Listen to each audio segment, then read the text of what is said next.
A brave senator from Kansas, home to Dwight Eisenhower, who founded the interstate highway system, introduced legislation mandating English for commercial truck drivers in this country. That senator, Kansas Senator Roger Marshall, is joining us now with more. Senator, it's good to see you. And I just mentioned this moments ago, but I was in Italy last month covering the conclave. I don't speak Italian. I don't read Italian. I had no idea where I was going because I couldn't read any of the signs.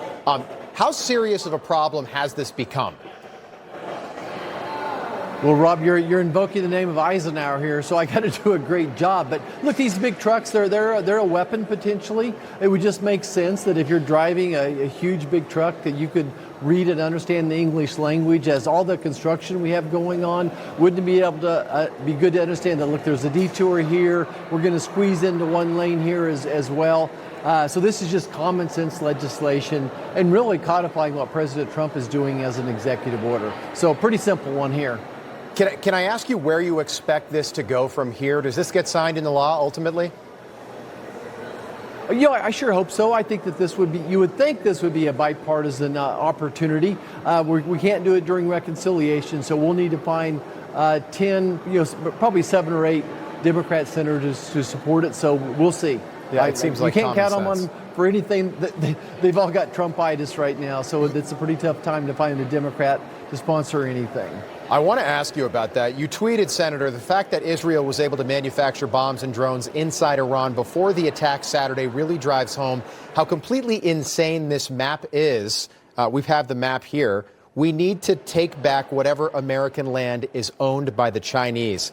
Are you saying that China could attack us from inside the United States?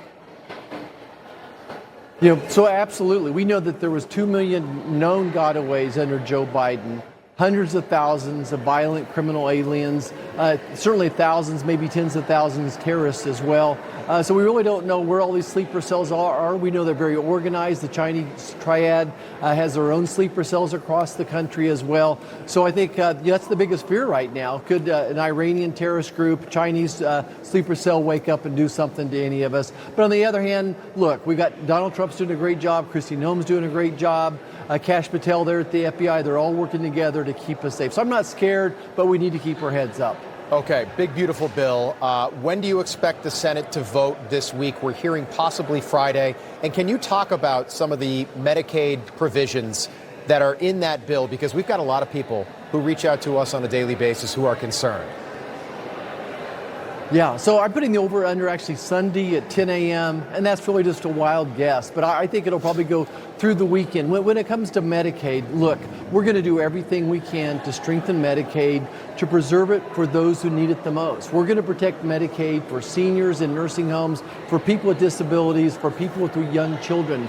Well, we're going to make it absolutely better. We're going to spend more money. We're going to increase the spending on Medicaid over the next 10 years faster than inflation. We're going to spend $200 billion more per year on Medicaid. So we're going to make it better. But the problem with Medicaid, though, just because you have Medicaid doesn't mean you have access to care. Right. A third of doctors don't accept it. Another third will put you on the delay as well. So we need something better than that. So I was very proud to work together trying to solve the riddle of helping make sure everybody has access to health care. All right. Senator Roger Marshall, great to see you tonight. Thanks so much for being with us. Thank you.